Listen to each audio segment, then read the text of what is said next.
Assalamualaikum, sahabat sportis. Mengapa kita perlu memonitor detak jantung saat berolahraga? Apa sih pentingnya heart rate monitor untuk kesehatan? Oke, jadi pada kendaraan bermotor, kita kenal namanya putaran mesin atau RPM, yaitu instrumen yang menggambarkan seberapa cepat mesin berputar, yang nantinya akan diproses menjadi seberapa besar tenaga mesin, intake udara, turbo spooling, posisi transmisi, dan lain-lain. Sama seperti halnya RPM, pada tubuh kita, detak jantung atau heart rate menggambarkan seberapa cepat sirkulasi darah beredar pada tubuh kita. Heart rate juga diartikan sebagai seberapa cepat metabolisme tubuh kita menghasilkan power atau tenaga. Ada ukuran maksimal heart rate manusia, namun secara umum sesuai dengan umur pada tabel berikut. Atau kalau ingin lebih tepat, rumusnya adalah 220 kurangi umur Anda. Tinggal kalikan 50% sebagai batas bawah dan 85% sebagai batas atas. Dalam aktivitas atau berolahraga yang normal, kita dianjurkan menjaga heart rate di angka 50-85% dari maksimal, kecuali pada kasus-kasus tertentu yang akan kita bahas pada video lainnya. Lebih lanjut, heart rate dibagi menjadi 5 zona.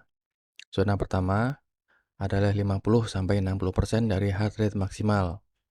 Zona ini disebut zona recovery. Zona yang kedua adalah 60-70% dari heart rate maksimal. Zona ini disebut zona aerobik. Sedangkan zona yang ketiga, yaitu 70-80% dari heart rate maksimal, itu dinamakan zona tempo atau zona optimum. Zona yang keempat adalah 80% sampai 90% dari heart rate maksimal. Ini disebut sebagai zona laktat atau laktat threshold. Sedangkan zona yang kelima dengan heart rate maksimal 90% ke atas, ini disebut juga sebagai zona anaerob. Sahabat sportis, saat berolahraga, kita dianjurkan menjaga heart rate berada di zona 1, 2, 3, atau sesekali di zona 4.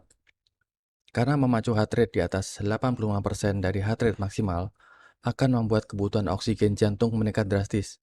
Dan apabila suplai tidak mencukupi, dapat menimbulkan aritmia hingga henti jantung. Beberapa kasus orang tiba-tiba kolaps dan meninggal saat berolahraga adalah salah satu contoh kesalahan apabila kita tidak memperhatikan zona heart rate saat kita berolahraga. Maka dari itu, penting bagi kita mengetahui untuk memonitor heart rate saat berolahraga. Sekian, semoga bermanfaat. Terima kasih.